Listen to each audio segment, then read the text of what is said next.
Bom dia então, irmãos. Vamos iniciar nossa escola bíblica dominical orando ao nosso Deus. Senhor Deus amado, te louvamos, Senhor, por mais este dia, Senhor, por podermos estar aqui para ler a Tua Palavra, Senhor, para conhecer mais de Ti, Senhor, para saber quem Tu és. Nos ajude nisso, Senhor. Sabemos que só pelo Teu Santo Espírito, Senhor, só por Tua ação em nossas vidas, Senhor, nós poderemos de fato conhecer quem Tu és, Senhor, e ter um relacionamento contigo, Senhor. Por isso te pedimos e clamamos, derrama sobre nós agora o Teu Santo Espírito, para que possamos entender, Senhor, contemplar as maravilhas da Tua lei, Senhor. E te oramos em nome de Jesus Cristo. Amém. Muito bem, então o que a gente viu, para quem estava aqui na aula passada? A gente começou a ver um assunto que é teologia, como está escrito, própria. Então o que é teologia própria? Ou a teontologia é o estudo de Deus de fato. Quem é Deus, seu caráter, seus atributos, o que Ele faz, como Ele faz, tudo isso é o que a gente está pretendendo estudar. E na aula passada a gente fez uma pequena introdução sobre o porquê que a gente estuda isso, ou quais são os efeitos daqueles que conhecem a Deus. Vocês lembram o que a gente falou? Para quem estava aqui e conseguiu ouvir apesar do som ruim? Então a gente viu que um dos efeitos, ou talvez o principal efeito que me chama a atenção, é o do contentamento, não é?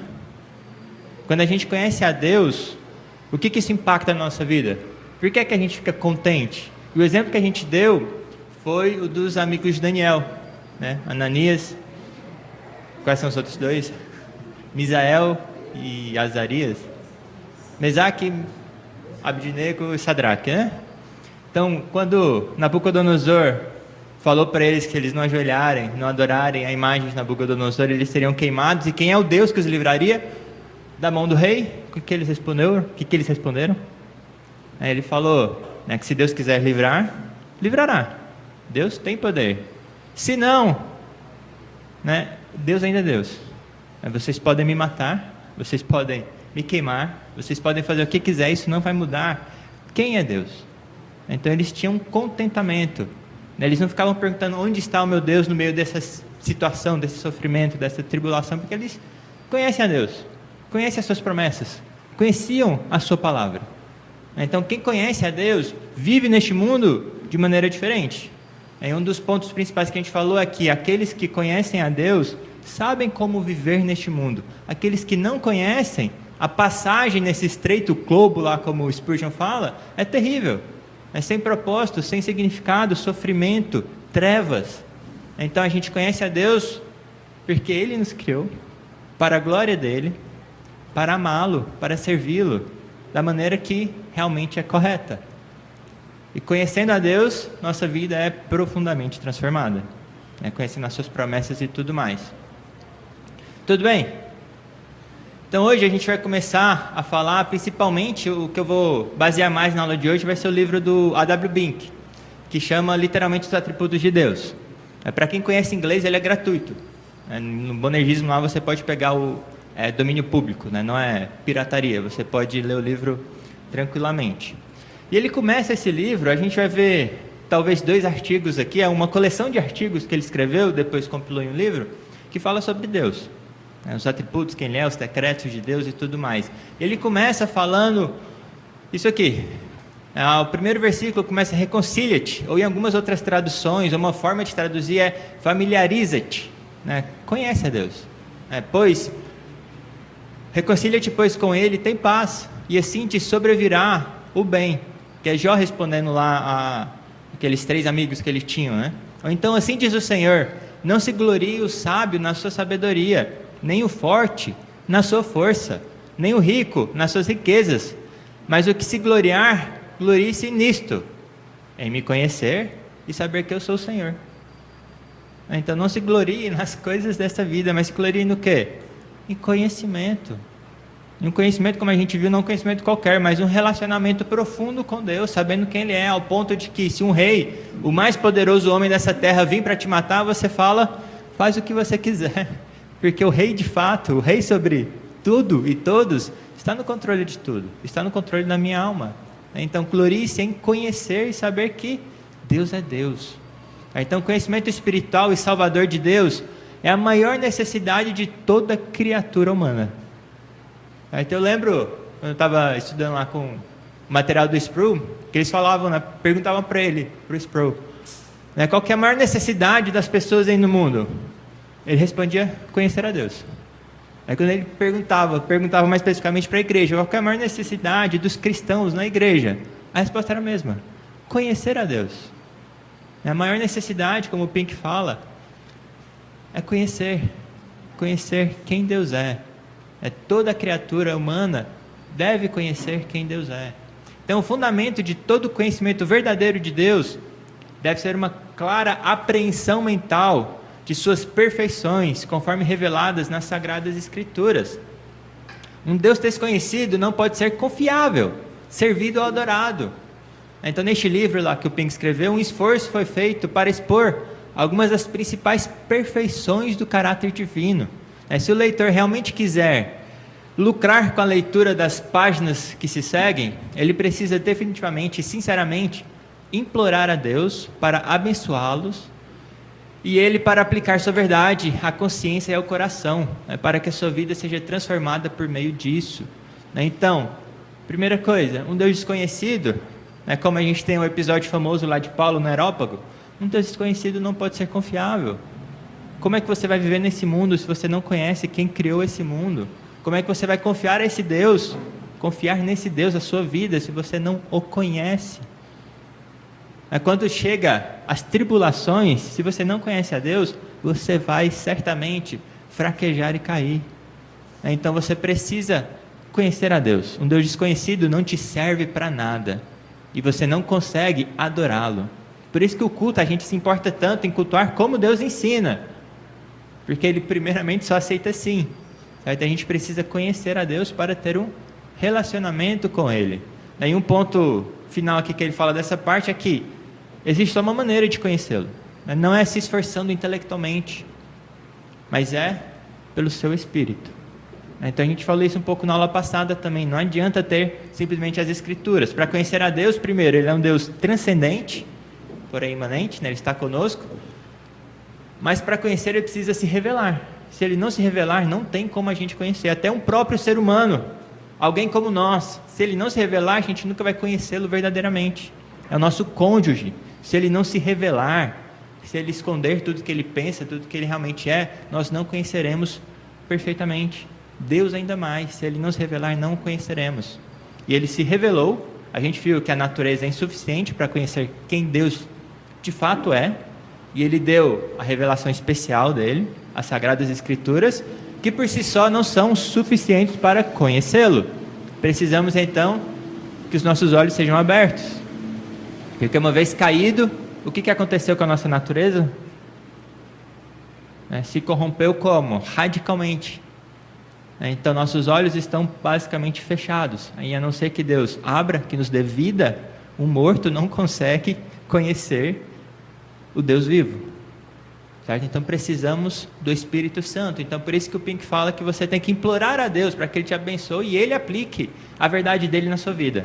De outra forma você não vai conhecer. Essas aulas serão inúteis, ler a palavra de Deus será inútil se Deus, pelo seu Espírito Santo, não agir na sua vida. Certo? E por isso que nós temos milhares e milhares de intelectuais e profundos conhecedores das Escrituras que não são crentes, certo? Que não creem e não confiam no nosso Senhor Jesus Cristo, no Deus de toda a terra. Tudo bem? Então reconcilia-te, familiariza-te com Ele. Então precisamos de algo mais do que um conhecimento teórico de Deus. Deus só é verdadeiramente conhecido na alma quando nos rendemos a Ele, nos submetemos à sua autoridade e regulamos todos os detalhes de nossas vidas por seus santos preceitos e mandamentos. Então conheçamos e prossigamos no caminho da obediência em conhecer ao Senhor, que está lá em Oséias 6,3. E se alguém quiser fazer a vontade dEle, conhecerá a respeito da doutrina. Jesus falando em João 7,17. O povo que conhece ao seu Deus se tornará forte e ativo, que a gente viu em Daniel 11:32. Então, para ter um conhecimento mais do que teórico, você precisa, primeiramente, se submeter a Ele. Se você fala que Jesus é o seu Senhor, como é que Ele é seu Senhor se você o ignora? Se você não obedece os seus preceitos? Como é que Ele exerce autoridade na sua vida se você simplesmente ignora tudo que Ele fala? Deixa de congregar, como é costume de alguns, não lê as Escrituras, não se sujeita às autoridades que Ele colocou nas nossas vidas, não obedece o que Ele fala, não vem ao culto, não participa dos sacramentos, das suas santas ordenanças. Se você se sujeitar, aí sim você vai começar a ter um conhecimento, não simplesmente teórico, mas um conhecimento de fato de quem é Deus. Que aí pode cair o mundo lá fora, que a nossa vida, a nossa paz não será perturbada. A paz verdadeira que Jesus Cristo nos dá, nós só podemos realmente sentir e experimentá-la se nós praticamos, obedecemos, ouvimos a sua palavra e fazemos tudo o que Ele mandou. Crer e observar. O fiel obedece a tudo que Cristo mandar. Tudo bem? Muito bem, então primeiro parte que a gente vai ver sobre a perfeição de Deus, que eu lembro que é sempre curiosa, a primeira vez que eu vi isso sempre foi curioso, que é sobre a solidão de Deus. Então vocês já ouviram falar sobre a solidão de Deus? Não? Então quando você fala a solidão de Deus, você pensa que é algo bom ou algo ruim? Deus está só. Deus estava só por toda a eternidade, então Ele resolveu criar a humanidade para que Ele possa adorá-lo e Ele possa se sentir bajulado. Não é isso que solidão de Deus fala? Obviamente não. Então não é isso que, quando a gente fala da solidão de Deus, a gente está querendo dizer. Então, como o Pink fala aqui, o título desse artigo, que é a solidão, não é suficiente para explicitamente indicar seu tema. Tão poucos hoje estão acostumados a meditar sobre as perfeições pessoais de Deus. Comparativamente, poucos daqueles que ocasionalmente leem a Bíblia estão cientes da grandiosidade inspiradora e provocadora de adoração do caráter divino. Certo? Então, tudo isso para começar a falar sobre a solidão de Deus. Então, que Deus é grande em sabedoria, maravilhoso em poder, mas cheio de misericórdia. É assumido por muitos como sendo quase conhecimento comum. Mas, entreter qualquer coisa que se aproxime de uma concepção adequada do seu ser, sua natureza e seus atributos, como estes são revelados na Sagrada Escritura, é algo que muito poucas pessoas, nestes tempos degenerados, alcançaram. Então, o conhecimento que se tem de Deus por aí é extremamente superficial. Não chega perto da perfeição do que é revelado nas Sagradas Escrituras, que é o que ele está falando. A grandiosidade de Deus não é percebida e apreendida pela maioria das pessoas, especialmente aqueles que ocasionalmente leem a Bíblia, talvez no domingo, ou todo dia que seja, para completar aquele ano de leitura bíblica, mas passa por ela e não medita. Uma das coisas que a gente falou na aula passada também é sobre a lástima de que os cristãos perderam aquela arte de meditar. Então a meditação é uma arte perdida. Ou quando se fala em meditação, se pensa que é esvaziar a mente. E meditação não é esvaziar a mente, não é uma meditação cristã. Então o que é a meditação? Para quem estava aí, quem lembra? Então quando a gente medita, a gente faz o quê? A gente reflete longamente, a gente aplica as verdades de Deus, na presença de Deus em nossas vidas, a gente realmente pensa em tudo que Deus falou. Como o salmista lá no primeiro salmo fala, Não anda no caminho do ímpio, mas ele faz o quê? Tem prazer na lei de Deus, e por ter prazer na lei de Deus, ele vai meditar nessa lei de dia e de noite. E quem não medita, ocasionalmente lê a Bíblia, não conhece, não chega nem perto de aprender, de ter uma percepção da grandiosidade de Deus, e muito menos da solidão de Deus, que é o que a gente vai tratar agora.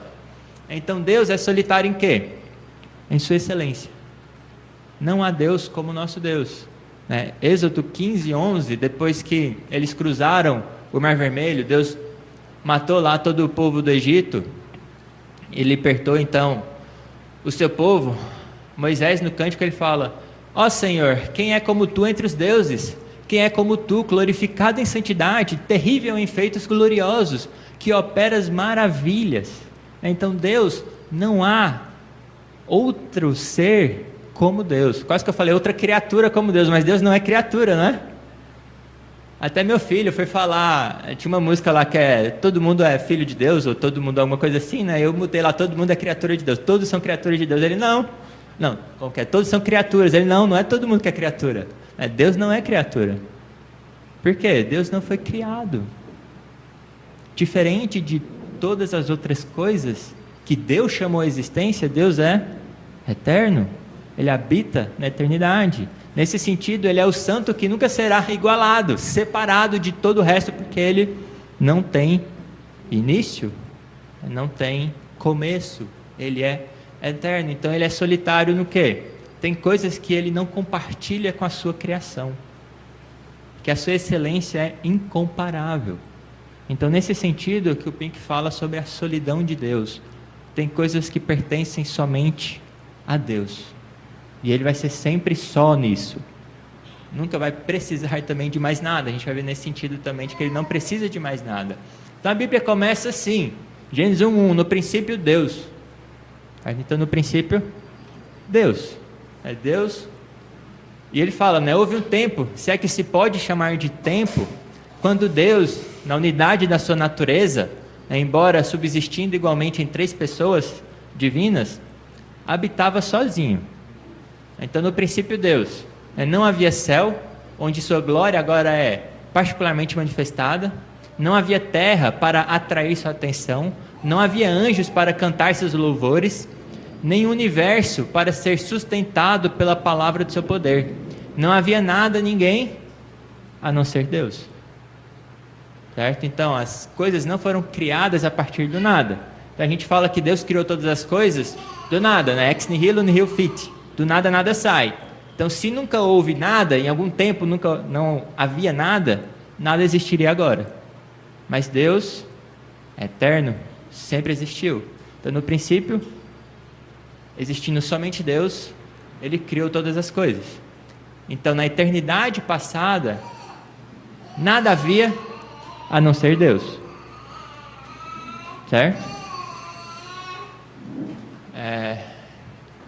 Então, durante toda essa eternidade passada, Deus estava só. Autocontido, autossuficiente, autossatisfeito, sem necessidade de nada. Certo? Então, durante uma eternidade, não por pouco tempo, ele estava autocontido, autossuficiente e autossatisfeito. Ele não precisava de nada. Então, se alguma criatura fosse necessária a Deus, ele a teria chamado à existência durante a eternidade passada. Se é que a gente pode, né, aplicar esses termos, durante a eternidade e tudo mais, é um pouco difícil de compreender. Mas se Deus precisasse de alguém, ele teria chamado à existência antes. Ele teria feito algo nesse sentido antes. Então sua glória essencial, né, que seria a inata ao seu ser, não pode ser aumentada nem diminuída. Deus não muda, que a gente viu em Malaquias 3:6, eu sou o mesmo Deus. É por isso vocês não são consumidos. Deus não muda, então ele não precisava de outras coisas. A sua glória não foi aumentada. Ele não estava triste para precisar de companhia. Ele era autossuficiente, autocontido, perfeito em sua unidade, na sua trindade santíssima. Então ele nunca precisou da gente. E esse é um ponto que muitas vezes as pessoas não entendem. Deus não precisa da sua adoração. Ele se deleita nela, né, nas criaturas, nos filhos que ele fez, mas ele não precisa de você. É um ponto que muitas vezes a gente passa despercebido, e muitas religiões não têm essa ideia, que Deus, ele não precisa de nada, ele tem tudo em si mesmo. Muitas vezes, solidão, a gente coloca aqueles atributos também que é chamado de aceidade, né, que significa literalmente de si. Então Deus, ele tem vida como? Em si mesmo. Certo? Você tem vida em si mesmo? Tira o seu oxigênio por alguns minutos.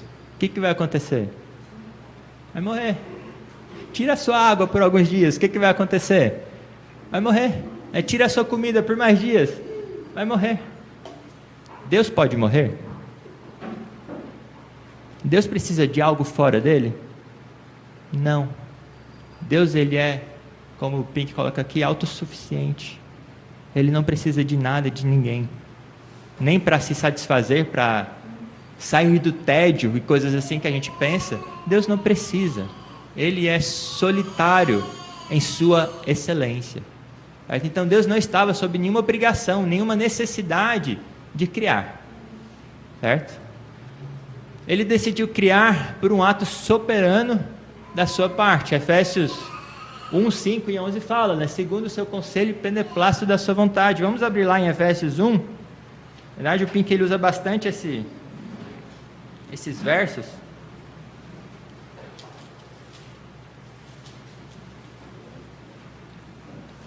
Efésios 1, 5 fala, nos predestinou para Ele, para a adoção de filhos por meio de Jesus Cristo, segundo o beneplácito da sua vontade. Por que Ele criou todas as coisas? Por que Ele nos adotou? Por que Ele nos predestinou? Segundo a sua vontade, a sua boa vontade. Verso 11, nele digo, no qual fomos também feitos heranças, predestinados segundo o propósito daquele que faz todas as coisas conforme o conselho da sua vontade. Então ele não estava obrigado a nada, ele fez tudo conforme o conselho, a sabedoria da sua própria vontade. Certo? Então ele não tinha a necessidade, a obrigação, nem nada nesse sentido de criar. Ele criou porque ele se alegrou em fazê-lo.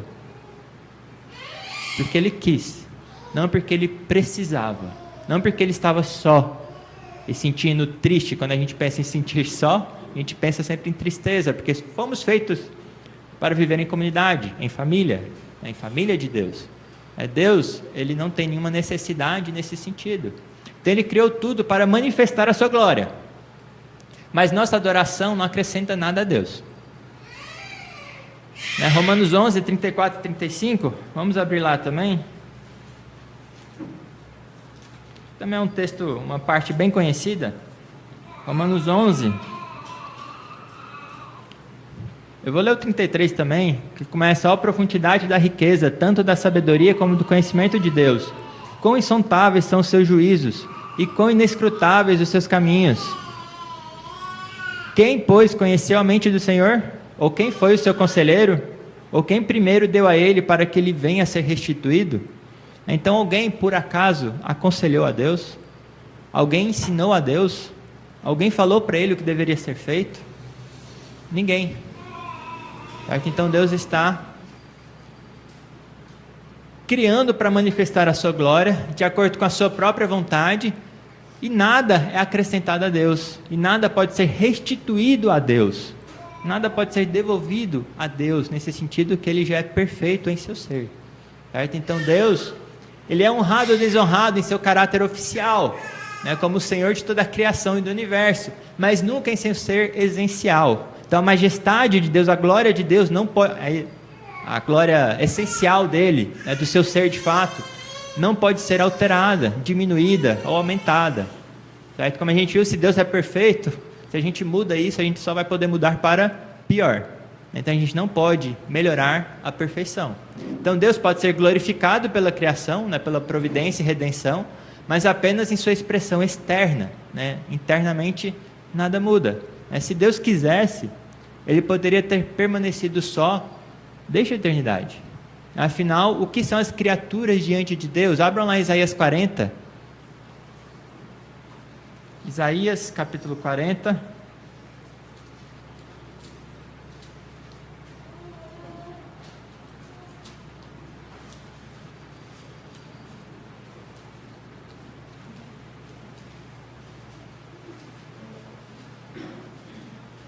ao 18, lá está escrito assim: eis que as nações são consideradas por ele como um pingo que cai de um balde, e como um grão de pó na balança.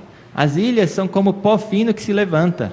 Nem todo o Líbano basta para queimar, nem os seus animais para um holocausto. Todas as nações são perante ele como coisa que não é nada. Ele as considera menos do que nada, como um vácuo. Com quem comparareis a Deus? Ou que coisa semelhante confrontareis com ele? Então Deus, Ele não precisa de nada, muito menos de sacrifícios e de adoração. Deus já é perfeito em si mesmo. Certo? Essa é a ideia principal desse tema. Deus está só nesse sentido. Com quem comparareis a Deus? Certo? Não há nada semelhante ao nosso Deus. Então o testemunho do Novo Testamento também não é diferente. Abram lá em 1 Timóteo 6, 15 e 16.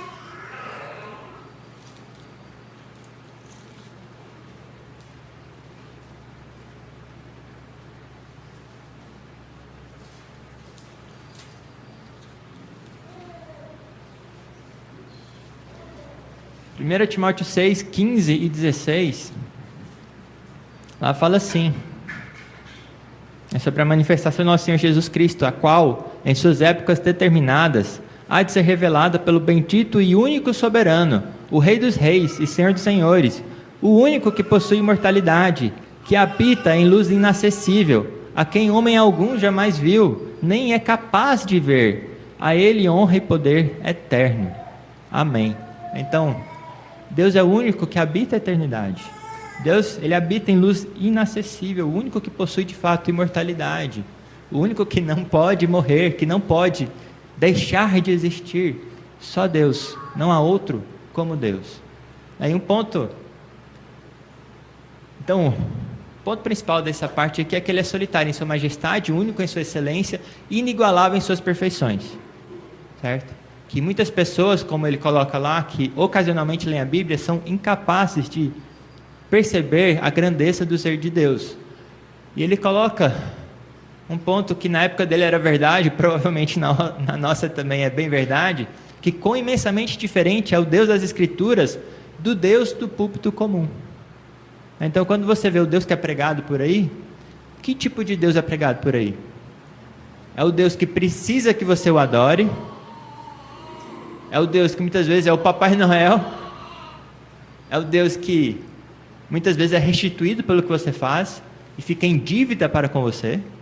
A teologia católica é assim. Tem méritos que você alcança que Deus é obrigado a te dar alguma coisa em favor. Que tipo de Deus é esse que é pregado no púlpito comum em comparação ao Deus verdadeiro da Escritura? Então Deus, ele é acima de tudo. Certo? Ele é inigualável, incomparável. E simplesmente falar essas palavras e pregar isso, muitas vezes é incapaz de, você não consegue perceber a grandeza de Deus, a não ser que você medite nas suas escrituras, nos seus feitos, em quem ele é, nas suas excelências, na perfeição do seu ser. Certo? Tudo bem até aí? Ou está muito abstrato? Então, tal Deus, ele não pode ser encontrado por meio de busca. Certo? Ele pode ser conhecido somente quando ele é revelado ao coração pelo Espírito Santo através da palavra. Um ponto lá que o Parker colocou e que o Pink ressalta também. Ele só pode ser encontrado verdadeiramente se você receber vida dele, receber o Espírito Santo, através da sua palavra. Não é por revelação extra da sua palavra. É um ponto que a gente não vai entrar aqui, que muitas vezes é feito hoje em dia. As igrejas, Deus só é revelado por meio de novas revelações e etc., por conhecimento prático e sobrenatural, que não é das Escrituras. E muitas vezes o Deus que essas pessoas conhecem não condiz com o Deus da Escritura. Certo? O que indica muito sobre aquela igreja. Então ele só pode ser conhecido através da sua palavra, da sua revelação especial. Então a revelação natural é insuficiente. A gente pode saber que Deus existe, que ele é eterno, seus atributos invisíveis são manifestados pela criação, mas conhecer verdadeiramente a Deus e a sua perfeição é impossível sem a revelação especial e sem o Espírito Santo. Leitura ocasional, relaxada, sem implorar pelo Espírito Santo, não vai te dar um conhecimento de Deus. Não vai te dar uma paz para viver nesse mundo. Não vai te dar forças ou coragem para enfrentar as coisas desse mundo e não blasfemar o nome de Deus. Certo? Então a criação deixa clara a necessidade de um Criador, que é o que a gente tem lá em Romanos 1, 18 para frente. Mas é insuficiente para conhecer a Deus. Abram lá em Jó 26, 14.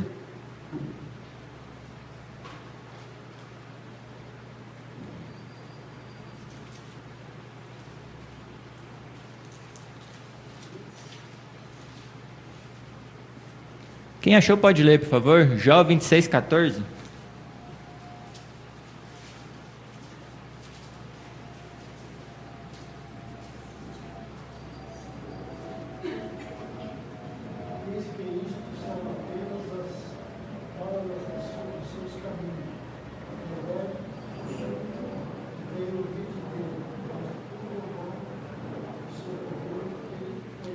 Então aqui está falando da criação, né? Com a força vem de um mar e tudo mais, aclara os céus, né? Sua mão fere o dragão feroz. Ele fala que tudo isso são apenas as orlas dos seus caminhos. As orlas dos seus caminhos. Um leve sussurro que temos ouvido de Deus. Mas o trovão do seu poder, quem entenderá? Somente quem tem a mente de Cristo pode começar a entender quem realmente é Deus. Somente quem tem a revelação especial aplicada em sua vida pelo Espírito Santo consegue realmente entender aqui o trovão do seu poder. O resto está num leve sussurro. Não conhece nada de Deus, absolutamente nada de Deus, de quem Ele é e o que Ele pode fazer e faz na sua vida e fará no dia de Cristo. Então somente quem conhece a Deus profundamente, tem um relacionamento com Ele, busca Ele todos os seus dias, ama a lei de Deus e nela medita de dia e de noite, esse conhecerá a Deus e será forte e ativo, como está lá em Daniel, o povo que conhece a Deus. Então Deus não pode ser conhecido pelo intelecto, pois Deus é Espírito, né? João 4:24. E o homem caído, ele é o quê? Carnal. O homem caído está morto, não consegue aprender as coisas de Deus, não consegue sequer ver o reino de Deus, como Jesus fala. Quem não nascer de novo do Espírito Santo não consegue nem ver, certo? Está cego. Então Deus só pode ser conhecido por quem nasce de novo, certo? Por quem Deus dá vida novamente, caso contrário não verá o reino de Deus. Então quem nasceu de novo e agora pode ver o reino de Deus, deve o quê? Crescer em graça, crescer em conhecimento do nosso Senhor Jesus Cristo. 2 Pedro, abram lá, 3:18.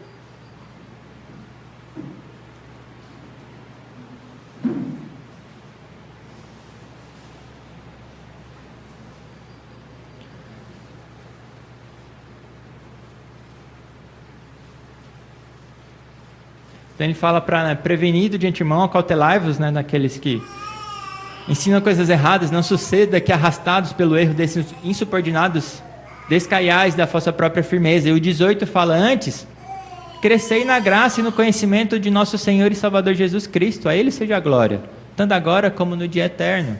Então o mandamento que nós vemos repetidamente nas Escrituras é crescer na graça do Senhor. Salmo 119 que a gente leu, ele ama a lei, ele busca conhecimento, ele clama a Deus para que ele receba entendimento de Deus. Ele quer esse entendimento, ele não quer ficar no leitinho, ele quer o alimento sólido. Um cristão verdadeiro que nasceu de novo, busca conhecer a Deus, não como a gente busca as coisas deste mundo, mas firmemente, fielmente, de dia e de noite, todo dia, amando a Deus e a tua lei. Afinal, se a gente ama a Deus, a gente vai buscar conhecer. Se a gente ama o nosso cônjuge, a gente vai ficar perto, a gente vai buscar saber o que agrada, a gente vai buscar conhecer aquela pessoa. Se a gente ama a Deus, a mesma coisa, buscaremos conhecê-lo. É impossível amar e não querer saber das coisas de Deus. Mas se você não quer saber das coisas de Deus, você precisa realmente refletir, meditar, ver o que está no seu coração e buscar amá-lo, buscar conhecer a Deus. E quanto mais você conhecer, sem dúvida nenhuma, mais você o amará. Então o objetivo do cristão é viver de modo digno, está lá em Colossenses 1:10. A gente vê isso em todas as Escrituras, para andar de modo digno de tudo que a gente aprendeu. Esse é o nosso objetivo, viver em santidade. Como que a gente vai viver em santidade e agradar a Deus se não o conhecemos? Se a gente não conhece, a chance de agradar é maior do que a chance de desagradar? Não tem como, não tem como agradá-lo, viver de modo digno, sem o conhecimento.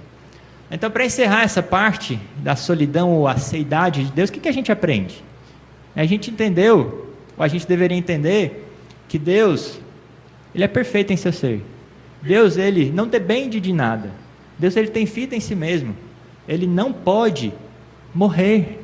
Ele não pode deixar de existir. E você? Você não. Você é dependente. Você pode morrer a qualquer momento. Você não está completo em si mesmo. Tem uma frase de Agostinho que é muito famosa, como que é o seu coração... Esqueci. Tão famosa que eu esqueci. Você não encontrará paz enquanto seu coração não repousar em Deus. Algo nesse sentido. Você precisa de Deus. você tem que entender que você não tem poder em si mesmo.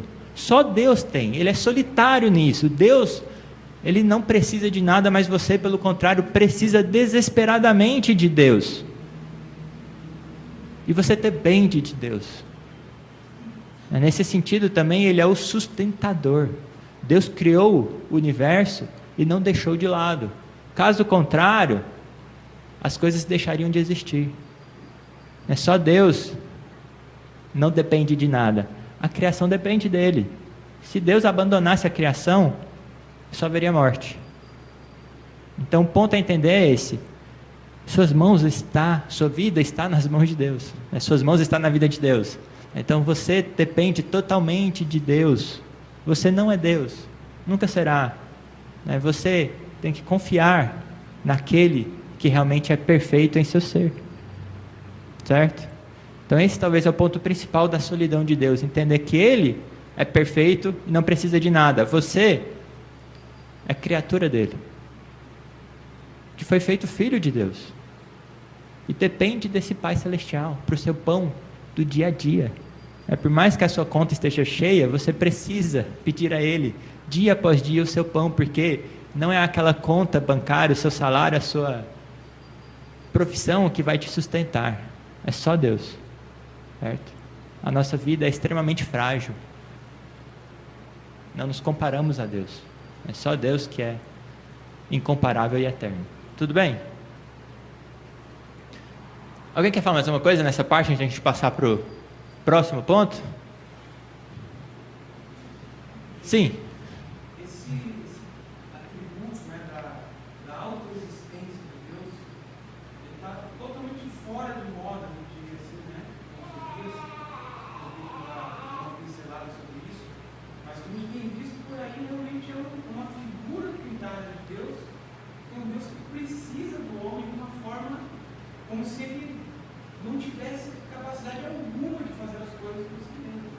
Essa é a ideia de que Deus criou o mundo, criou toda a realidade, toda a existência, mas que ele é incapaz de fazer alguma coisa com o homem. Ele é incapaz, por exemplo, de fazer um livro, de enxergar a sua verdade através das escrituras. Então, a forma como as pessoas têm tratado, principalmente esse atributo de Deus, essa percepção de que Deus ele é autoexistente e não precisa do homem, absolutamente não precisa do homem, e é justamente na contramão que a gente olhar para as escrituras mostrando o dom redutivo que Deus tem. E esse tudo vem de Cristo. O homem realmente precisa disso, para tudo. Não somos nada, realmente. Estaríamos padecendo aí se não fosse Deus com sua graça comum, fazendo com que o sol estivesse dessa forma aí. Se o sol fosse um pouco mais quente do que ele já é, nós não teríamos problema. Diversas outras questões da realidade que dependem do nosso Senhor, como você vai ver que criou coisas boas que Jesus. É uma sorte muito grande, as coisas terem criado sem Deus existir, É uma fé muito grande pensar que pode ter tudo isso sem Deus, E assim, a gente vai meio que separar essas partes de Deus, mas uma coisa que a gente tem que entender é que Deus, muitas vezes é colocado como Deus é simples.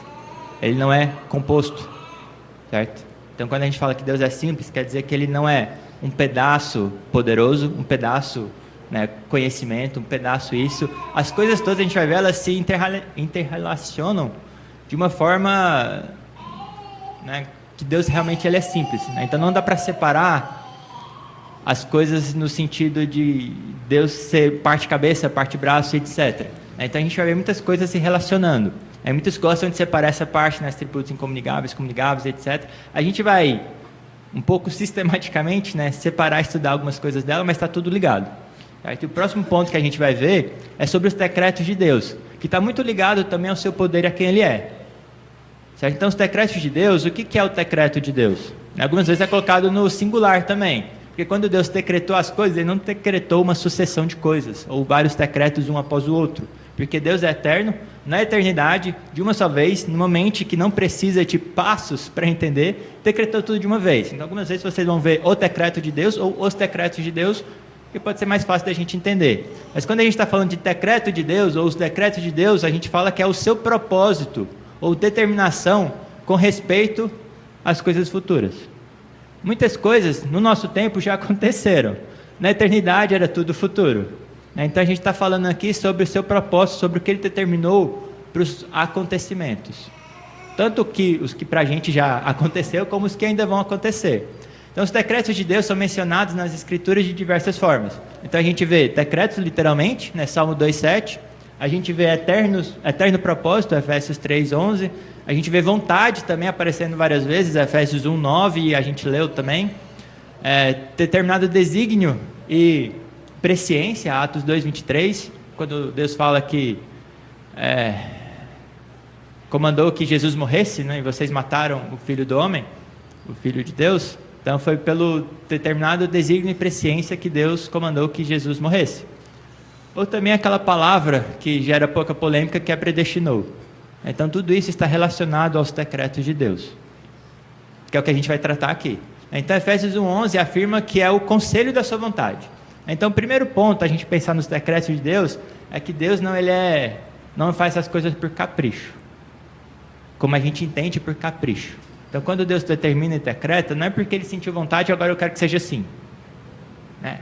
Os decretos estão ligados ao conselho, está ligado à sabedoria. Deus não faz as coisas como um homem.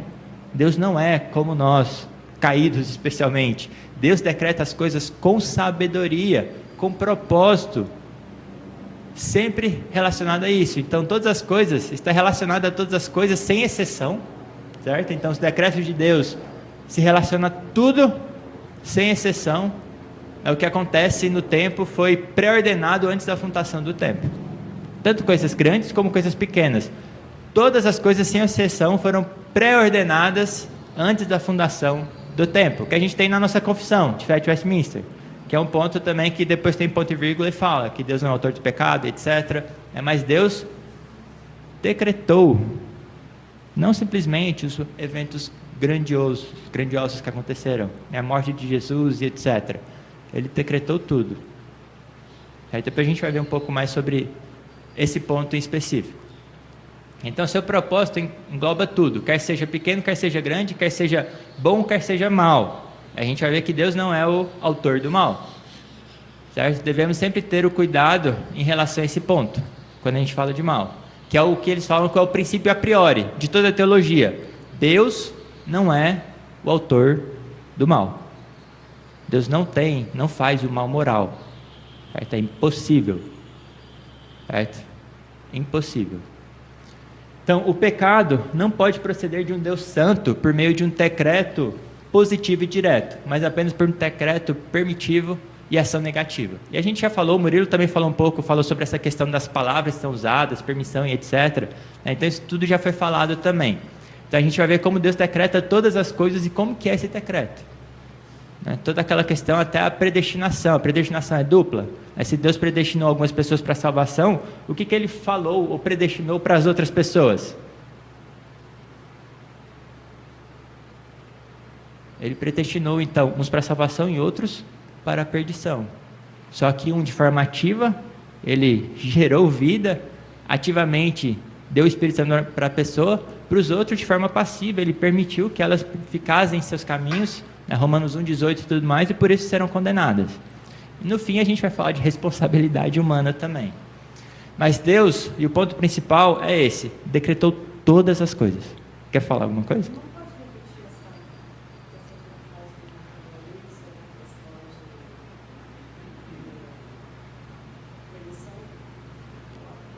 Da predestinação? Está falando da predestinação dupla, né? Então Deus... Ele predestinou algumas pessoas para a salvação. E como é que ele executa esse plano dele? É ativo, no sentido que Deus envia o seu Espírito, Deus trabalha na vida daquela pessoa, Deus faz com que ela realmente se santifique. Ele que começou a boa obra, ele vai completá-la. Ativa. Na predestinação para a condenação, Deus ele não gera o mal no coração daquela pessoa. Certo? De outra forma, não poderia haver responsabilidade, não poderia haver condenação. Mas como está lá em Romanos 1,18, pelos seus pecados e tudo, ele deixou que elas ficassem e aprofundou. Então, muitas vezes, quando fala que o coração foi endurecido, aquilo lá já é uma condenação. Porque a pessoa já rejeitou a Deus e já buscou os caminhos perversos. Então não é que Deus gerou o mal no coração daquela pessoa. Ela é responsável por aquele mal. Porque ficou bem assim, mais claro para a gente explicar para um parente que é irmão, que questiona e muitas vezes tem essa dificuldade. Então, eu tenho que só entender realmente algo para a gente consegue explicar isso de uma forma simples. Eu não tinha essa dificuldade. Depois a gente pode conversar muito sobre essa questão do arminiano e da vontade, que a gente pode demorar muito tempo nisso, né? Então depois a gente pode conversar sobre a questão da escolha, né? Tudo bem até aí? Então Deus decretou o quê? Tudo, certo? Os decretos de Deus são compreensivos, assim como o seu governo. A providência de Deus abrange todas as coisas, né? Então são decretos sobre a nossa vida, sobre a nossa morte, sobre o nosso estado no tempo e nosso estado na eternidade, certo? Deus não decretou meramente que faria o homem e o largaria na terra, mas decretou todas as circunstâncias do início ao fim, certo? Numerou, contou os nossos dias. Não é o que está escrito? Que Deus fala lá em Mateus 10, que nem um pardal cai, sem que nosso Deus saiba, nem um cabelo da sua cabeça cai. Está tudo sob o comando de Deus e debaixo dos seus decretos. Todas as coisas, seus dias estão contados e numerados. Você não pode acrescentar, nem diminuir. Certo? Então sabemos que sua extensão pela dispensação da providência, né, pelo como ele governa o mundo, alcança até os menores eventos, como a morte desse pardalzinho, certo? Ou cair do fio de cabelo. Então são decretos. Até aí, tudo bem? Então a gente vai ver algumas propriedades desses decretos. A primeira é que são eternos. Supor que são feitos no tempo, depois de uma situação ter acontecido, né, algum evento não previsto, é blasfêmia. Certo? E isso é muito feito nos nossos dias. Os planos B de Deus. Deus planejou, de repente o homem pecou. Vamos enviar Jesus Cristo. Aí de repente acontece isso. Vamos fazer isso. Supor que Deus está decretando as coisas ao longo do tempo é blasfêmia. É não saber quem Deus é de fato. Ou que Deus não decretou todas as coisas, a gente vai ver depois. Se Deus não decretou todas as coisas, Ele não é Deus, Ele não é soberano, Ele não é todo-poderoso, não é onisciente e tudo mais. Então os decretos de Deus são, a princípio, eternos, antes da fundação do mundo. Decretos temporários implicam que a sabedoria de Deus vai aumentando, conforme Ele vai conhecendo essas criaturas que Ele fez, e o que vai acontecendo de imprevisto. Então como Ele vai resolvendo as coisas conforme os problemas surgem. É supor que Deus não é sábio, ou tem toda a sabedoria e todo o conhecimento, certo? Então os eleitos foram escolhidos, como a gente viu, ou falou brevemente em Efésios, antes da fundação do mundo, certo? Seu nome está escrito no livro da vida, antes mesmo da fundação do mundo, certo? Graça dada antes dos tempos eternos, que está lá em 2 Timóteo também, a graça dada aos seus eleitos antes dos tempos eternos, certo? Então são decretos eternos. Seus decretos, então, como a gente falou, são sábios. A prova da sabedoria de Deus em suas obras é uma prova ou uma evidência da sabedoria dos seus decretos. Então, tudo que a gente já viu Deus fazer e a sabedoria que Ele já demonstrou prova que o plano original dele é perfeito e é sábio, certo? Que não há plano B.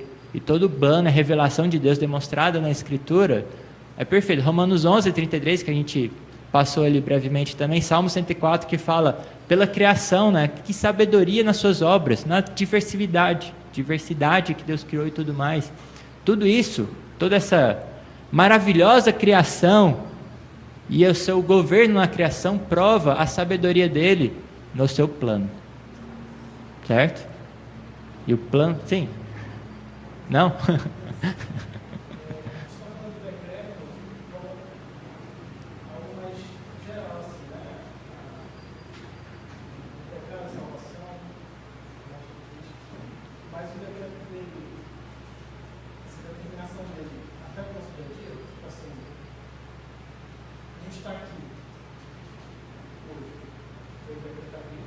Sim, sim.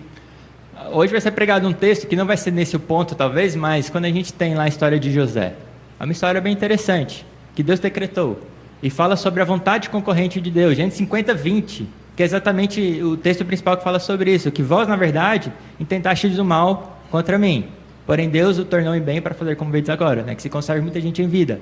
O que está falando ali? José falando aos seus irmãos que eles tinham essa intenção má, mas Deus, que decretou as coisas, por cima de tudo, decretou aquilo lá, decretou que José ganhasse uma túnica, que os irmãos o odiassem, tentassem matar, colocassem no poço, de repente passasse uma caravana ali de mercadores, que de repente vendesse ele para Potifar, que de repente tivesse aquela mulher lá, que faz com que ele fosse preso, que de repente, por acaso, tinha 2 pessoas lá que serviam ao rei, onde ele leu, falou dos sonhos deles lá, aconteceu o que ele falou, esqueceram dele, de repente, Faraó teve um sonho, lembrou que José estava lá na prisão, tudo isso porque Deus decretou. E o que afetou? Tudo. Deus está no controle de todas as coisas. Como é que a gente pode falar que Romanos 8:28 é verdade? Que todas as coisas cooperam para o bem daqueles que amam a Deus, que foram chamados segundo o seu propósito? Se Deus decretou. Se não, todas as promessas da Bíblia a gente pode jogar fora. Não há confiança em Deus. Se os decretos de Deus não são eternos, sábios, e abrangem todas as coisas, são compreensivos, não tem como confiar em nada. Absolutamente nada. O povo não seria liberto da fome lá no Egito. A gente não estaria aqui. Os fios do nosso cabelo, não tem como confiar em nada. Romanos 8 pode jogar fora, se Deus não decretou soberanamente todas as coisas que acontecem.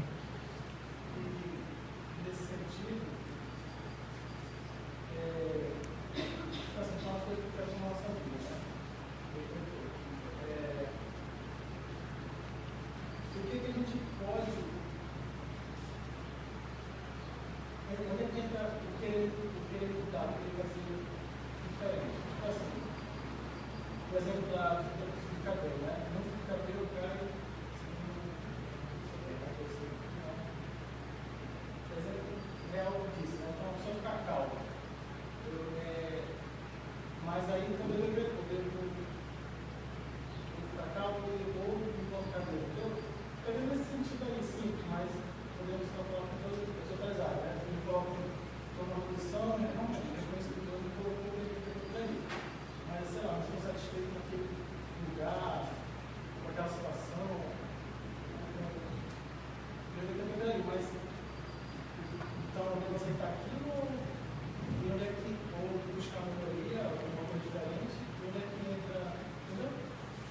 A gente, basicamente, é a questão da responsabilidade, né? Então, voltando à velha questão que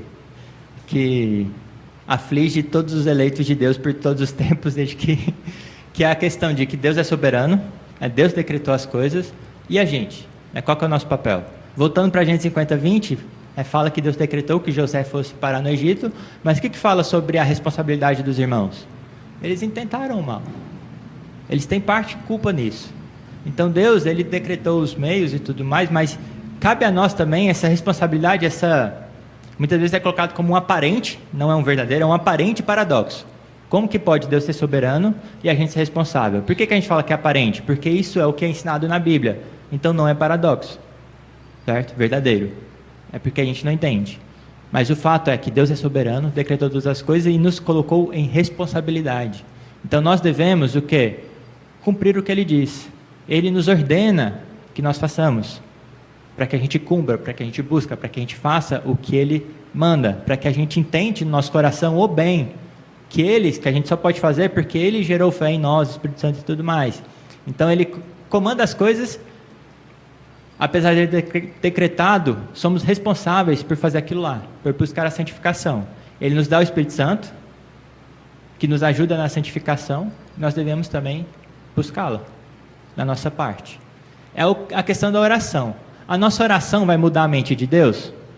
Conhecendo Deus aqui, a gente já tratou isso, a nossa oração pode acrescentar algum conhecimento a Deus que Ele não tinha, para que Ele mude?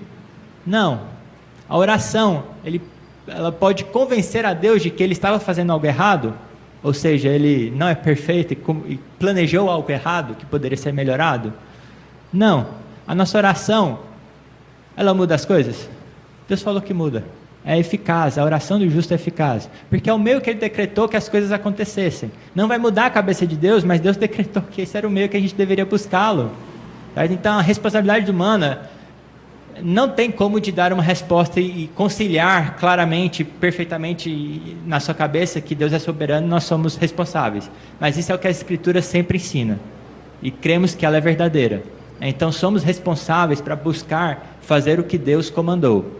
Então, se a gente está triste com alguma coisa, quando você falou a questão do buscar melhorar, nós precisamos ser contentes com o que Deus nos deu, entender pela sua providência que aquilo lá foi o que Deus queria para a nossa vida, mas que nós precisamos sempre buscar fazer o melhor. Naturalmente, se Deus permitir, melhoraremos. Se não, se Deus nos colocar em um tempo de guerra, se Deus nos colocar na Babilônia, sofreremos. Certo? Mas sabemos quem é Deus, Deus está no controle e na providência de tudo, e a nós somos responsáveis para sempre buscar fazer o melhor e glorificar o seu nome. Certo?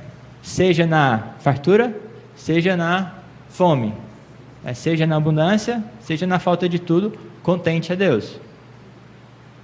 Mas nunca na passividade. Certo? Então a Bíblia sempre fala que o ócio é pecado. Aquele que não trabalha, não coma. Então a soberania de Deus não é desculpa para a gente ficar... Deus decretou, não vou fazer nada. A questão do evangelismo e tudo mais, cai sempre nesse ponto. Então é um ponto que é difícil de entender, mas a gente precisa entender essas verdades, porque isso vai impactar a nossa vida em tudo. No evangelismo, no que a gente faz, no que a gente trabalha, em como a gente glorifica a Deus, entendendo a nossa responsabilidade. A soberania e os decretos de Deus nos ajudam a ter contentamento, paz, confiança, para a gente ficar com a nossa responsabilidade. Certo? Então é tudo complementar e é necessário para a nossa vida. Eu não consigo te conciliar essas coisas de forma clara. Não sei se alguém consegue. Talvez uma forma de nós entendermos isso de uma maneira mais clara seja abrir o decreto de Deus em duas partes. A primeira parte do decreto é nós pensarmos logicamente, e a palavra decreto ela não é boa, porque para nós é uma lógica clara. Se eu decretei, vai ser feito desta maneira. Mas o decreto de Deus ele é insondável, ou seja, ele contempla todas as possibilidades dentro de uma só. Afinal de contas, Deus é eterno e ele pensa de uma maneira completamente diferente de nós em conceito, como o presidente falou. Então, quando nós olhamos para isso, vamos pensar, talvez assim fique mais claro. Imagine que nós estamos aqui hoje e cada um de nós teve diversas escolhas ao longo dessa manhã.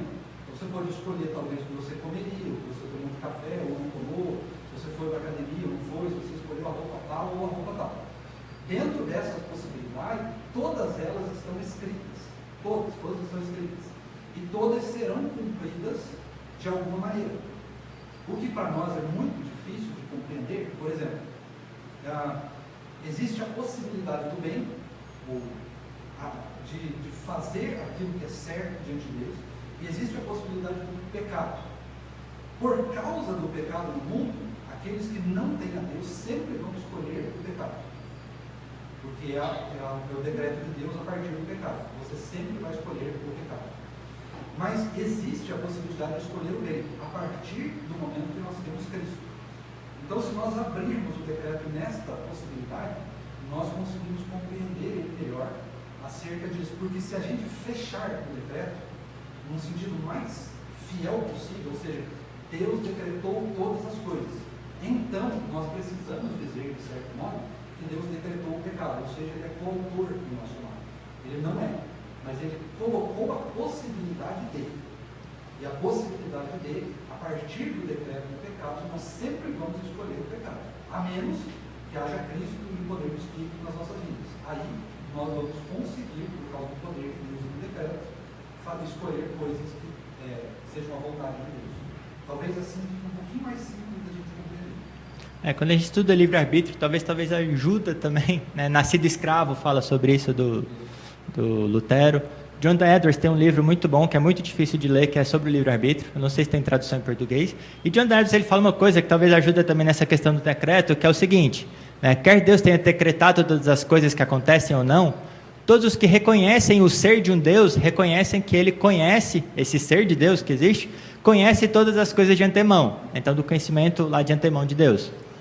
Agora, é auto-evidente que se ele conhece todas as coisas de antemão, ele as aprova ou não as aprova. Isto é, ele quer que elas aconteçam ou ele não quer que elas aconteçam.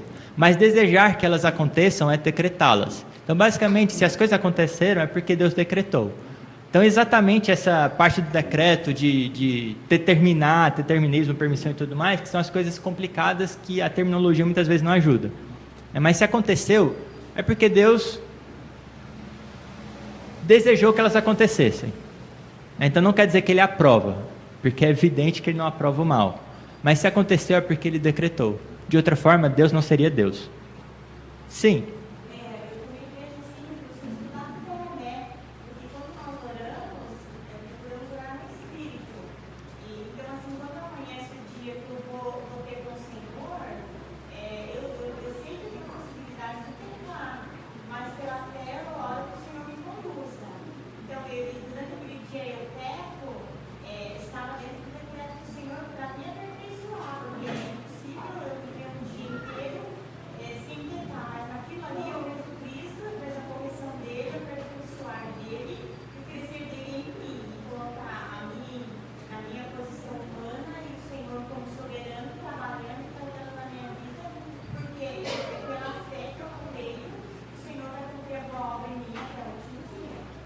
É uma aplicação prática, talvez, né? Que Deus vai começar a obra, Ele vai completá-la e a minha responsabilidade é buscar fazer isso, né? Se eu pequei, me arrependo, tento não pecar mais. Um texto que me ajudou muito nessa dúvida, irmão, que eu também, numa época, não me preocupei muito quando o Senhor me chamou, né?